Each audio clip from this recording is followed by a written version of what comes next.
Hey folks, so Primal Audio released FM4, a awesome frequency modulation synth with 4 oscillators that you can do all kinds of crazy stuff with, and I wanted to play around with that. Ostensibly I'm going to be trying to make some sort of kind of Doctor Who-y sort of sound effect or something, but really I'm just playing around with FM, and I've got an oscilloscope to help demonstrate that. So FM typically started off with just sine waves, and that's all you're hearing right now is 3 sine waves, all the same octave hitting each other. And if you change the octave range or frequency on any of these, it affects the others, as you see there on the oscilloscope. So let's break it down into its constituent parts, and I'll try to explain how that works so that you can use that meaningfully, because for the most part, there's a lot of stuff going on here. Unless you're Rain Man, you're not going to be able to figure out how to like algorithmically work out everything. But with some general guidance, you can usually shape the sound into something that you're going to actually want. So starting off with just another sine here and another one. If you crank up the frequency of one of the sines, you hear how it's bringing up the tone of the whole thing, right? Actually, let me switch over to, in this current routing mode, all 3 of these are going to the out, but if I switch it over to, yeah, that'll work. In this mode, only the first oscillator is being heard. The rest are frequency modulating each other. So in this instance, now I've got 2 changing 1, and you can immediately hear the difference there. Let me turn this off so you can hear, once again, this is just that first. And now with the other one, it's like, it's all crazy. It looks like noise on the oscilloscope. Now, if you reduce the output level, you change the amount that the oscillators are affecting one another. So in this case, I'm getting rid of that noisiness, or introducing it based on how high I've got this set up. So if I change the frequency now from full octave up to some sort of disharmonious tone, it's going to be really weird.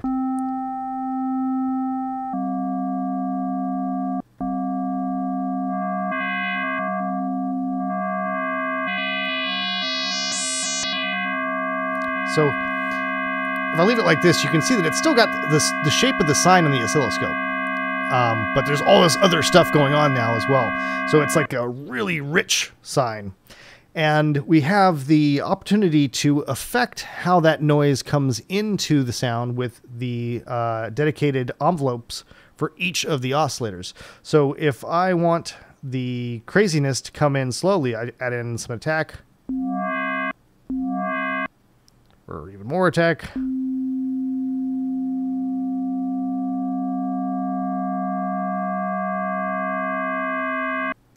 Let me change to a different, oh shit. Damn, I hit the preset rather than routing. Let me change the routing to, there. So in this instance, only 2 will frequency modulate 1, and 3 will be modulated by 4, but you'll actually still hear 3. So let me crank up 3 a bunch so you can hear it separate from everything else. All right. That's a nice big full sound. Unison is on, so let me reduce that, because that's adding another layer of complexity to that. So yeah, that's all kinds of interesting.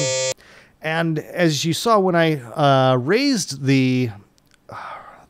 You've got a modulator and you've got a carrier, and the modulator is what I'm going to refer to as, which is going to modulate the carrier, which is the one that you're actually hearing. So when you change the modulator down an octave or anywhere around that, like in this case, I'm going to reduce it to half of the value of 1. Instead of making it go up, it's going to make it go down a lot. Get rid of 3 there so you can just hear that. So let's at 1. And that's basically how you would do filtering in frequency modulation, classic frequency modulation, where you didn't have a filter to play with. If you wanted to have a lower tone, you had to send a lower modulator at the audible carrier. And once again, I'm going to add in some animation with the envelope here. Instead of it staying steady at that peak craziness, I want it to kind of swoop in and then out with a slow decay. And that sound right there is why I absolutely love FM. It's just all kinds of great stuff that happens, right? Like the tonality of that is largely governed by the pitch of the modulator and the level of the modulator, but you get all kinds of different sort of things happening when you play around with the envelope. So that's just a lot of fun. Rather than get too carried away with that, I wanted to show you a lot more of the things in here. I'll just say, this app is like $1. You should get this and play with this. So another thing I want to show you here is we've got now a third. I can silence these two by just closing that. Now we're just hearing the third oscillator, and it's kind of this high-pitched sine wave. I mean, that's all it is. I'm going to change it to something a little bit more interesting, because we do actually have other wave shapes in here.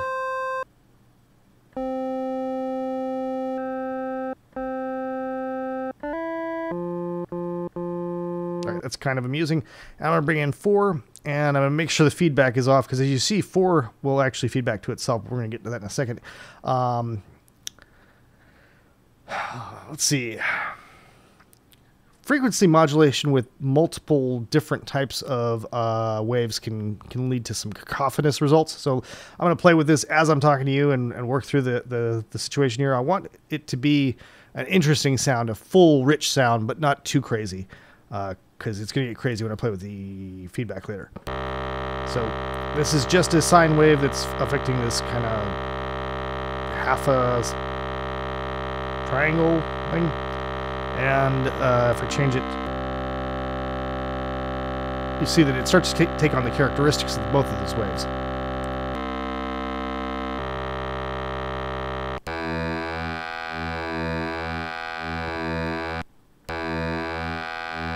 And right here we're getting some sort of phasey thing happening where it's one of them is continuously kind of changing the other one so much that it can't really stabilize on anything. So and you actually hear that. Like, listen to it. So although we're not using an envelope or an LFO to change it over time, just that combination of oscillator type and the different frequencies between the two is creating that kind of phasey sort of thing where it's almost, I don't want to say phasey because that's going to be confusing. Let's refer to that as like the pulse width that's being changed, because you do see the wave changing in sort of the same way that the pulse width modulation would change it. So we're modulating the duty cycle kinda, and that's what I was talking about. You're getting a nice kind of rich thing that sounds much more interesting than just a static sine wave. So once again, you can affect how much that's happening with the level here, and bring it in slowly with an attack.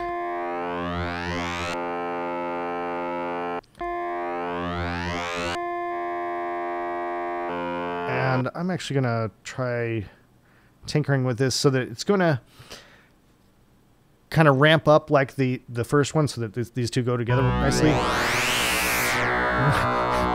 When I've got this tamed. So it's going to ramp up, and then it's going to stay at kind of a mellow thing where it'll stick around, and it'll continue to be this sort of rich harmonic content.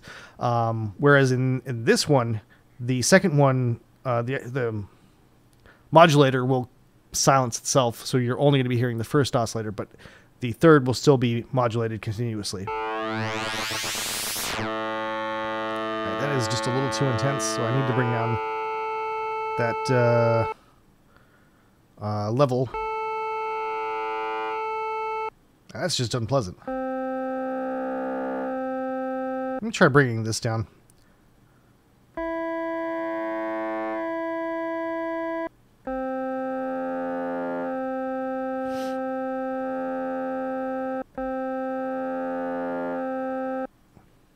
I've brought the volume too low, I think.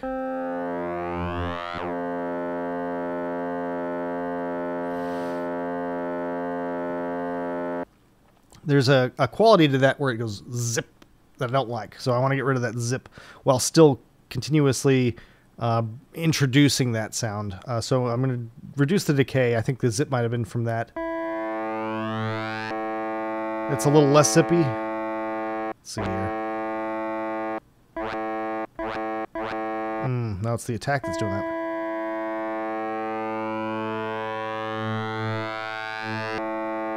And that attack is just too damn long. So instead of screwing around with the modulator, I'm going to try this by changing the attack on the carrier. So we're not even going to hear that at all until it's being modulated.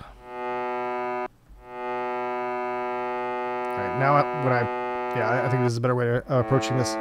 So now when I'm going to max out the sustain, so now only the volume is really going to be changing the this one, because it's going to get crazy when I get into the feedback. So I want to make sure I get this at a level that I like. It's kind of hummy.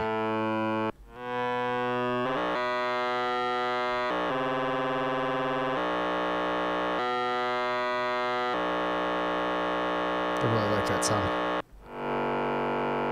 Let me see if I can make this work.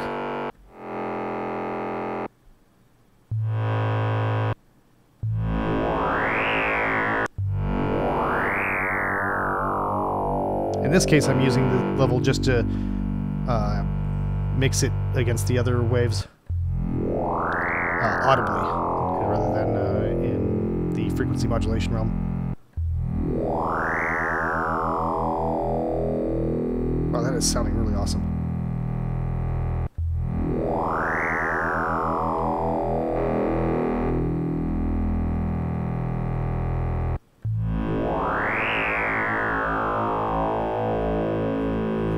I need just a little less of that.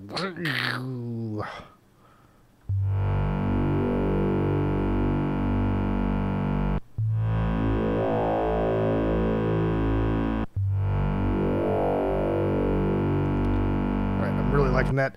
Now I'm going to start to screw around with the feedback. So even though this looks kind of boring, right? It's I'm going to tap so you see what I'm talking about. Even though the fourth oscillator is just a sine wave at the mean octave, and it's not doing anything particularly weird, it still will get weird when we run the frequency modulation back into itself with the feedback knob over here. So let me mix that in gently. Here, I'll turn off this so you can see on the oscilloscope as I do this. All right, that is already pretty active and weird. Let me find a...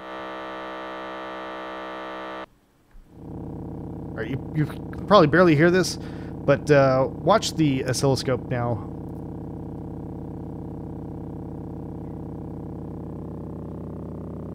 You see how it starts to jitter in entirely new, that's me re-triggering it.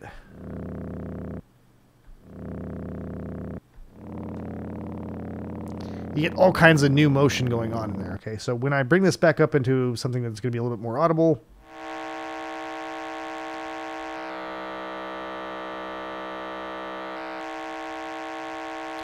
so once again, it's just a way of adding more motion into the sound rather than just this static sine wave, because like a sine wave is the most boring tone ever, right? Like it's just a single tone, and so this is making that sine much more interesting as it's now a modulation source.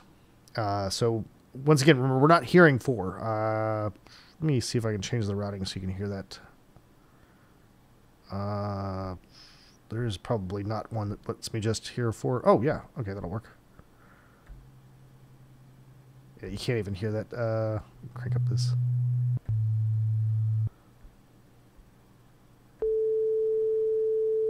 Yeah. Bad example. It still looks weird. Like some of these look just fine, but there's all kinds of weird motion going on. Oh, whoops. didn't even have it on. I don't know what the hell that was. Okay, oh, this might be a good example.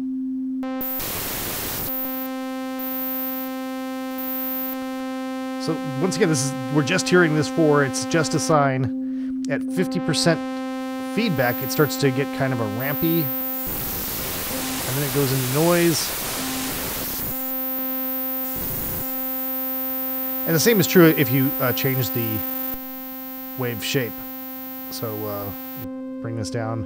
It looks like exactly what it shows right here. And it starts to get kind of ramped.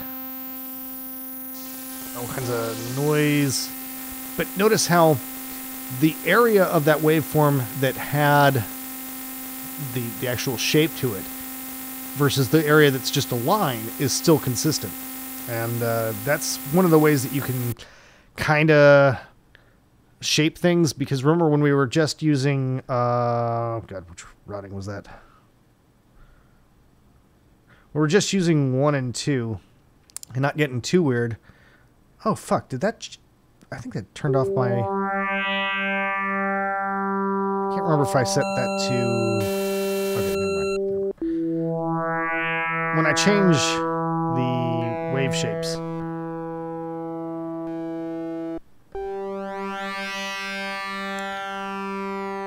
we get some of that first that's being changed by the second. So in this case, I'll get a better example. There's a nice peaky one. You can kind of see the ghost of the first. And oh yeah, obviously that's a terrible example because the delay is killing it. All right, that's exactly what I was talking about. So, back to the feedback. When you are able to shape the sound like that, you can add these little bits of detail to specific parts of that waveform. So if I go back into the, here is nothing audible because that's not in that routing.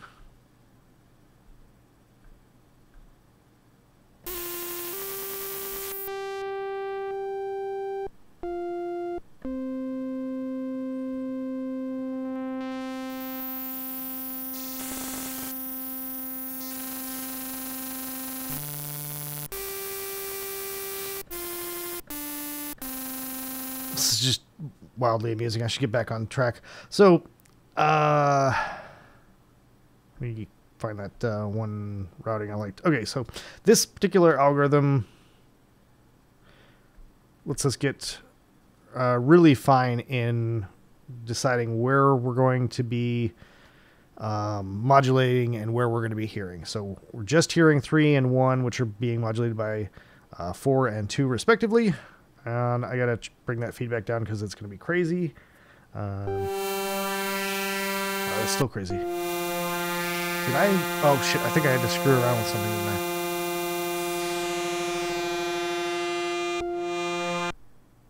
Yeah. Let me get this back to sounding good. Try putting that back to sine.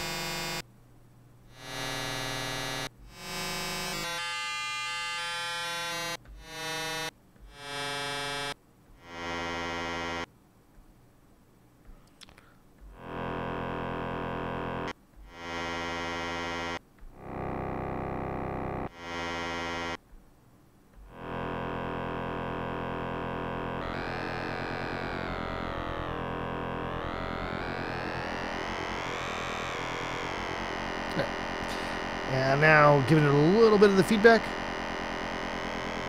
That's going to be that noisy bits in the wave now. And since it's a sine, it's going to be throughout the whole wave. It's adding just a little bit of grit there.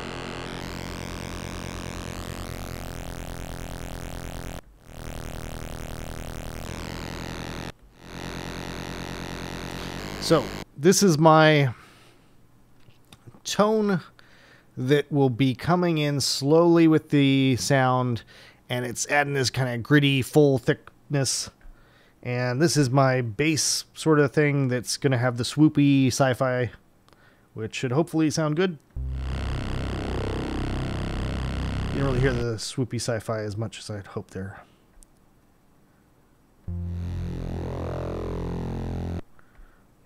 crank that an octave.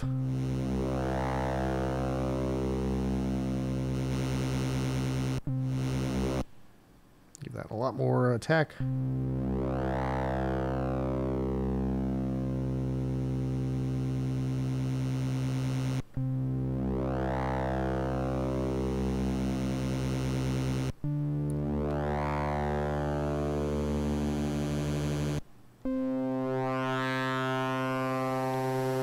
I love watching that oscilloscope. They should have put an oscilloscope in this, but granted, they managed to cram everything onto one page, so that's quite an achievement. Just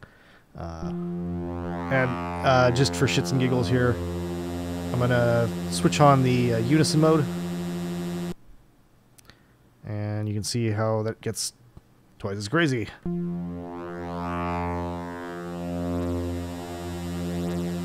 There's lots of extra wobble.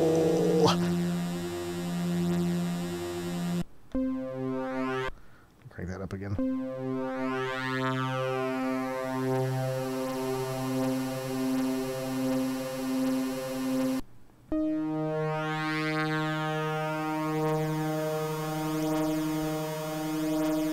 Let's go to the max.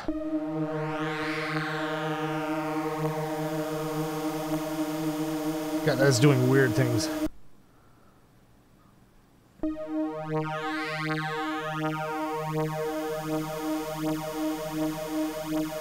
I can't see how long this video has been recording, as I've got the oscilloscope in my monitor, but I don't want this to go too long. I kind of want to show you so many other things. Let me think about this real quick. What do I want to show next, if at all?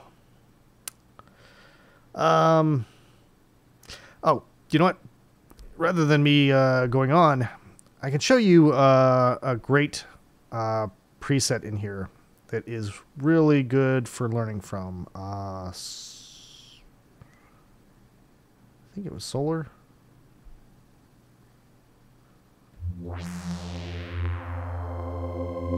Yeah. So you'll see here that they've got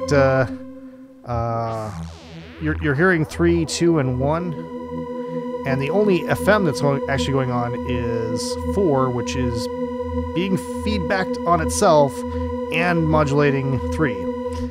And with the very elaborate envelopes that are going on in this patch, you get all of the different things going on at different times. So I really like this one.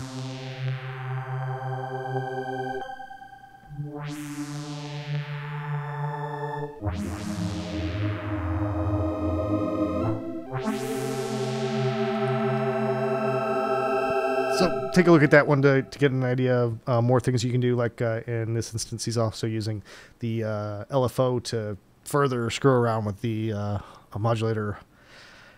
I hope that this has been helpful. I was just wanting to play with some FM stuff. It's one of my favorite types of synthesis because it forces you to be very explorative, which, as you probably noticed from all of my videos, is exactly how I approach everything, right? You have to think about how to explore the sound rather than getting super analytical about, oh, right, on this point I need the attack to do this. No, you don't even think about that. You just have to kind of explore it and shape it as you're playing with it. And that's a lot of fun for me. So I hope that you've enjoyed this as well. Thank you very much to all my Patreon patrons for making this possible. Take it easy.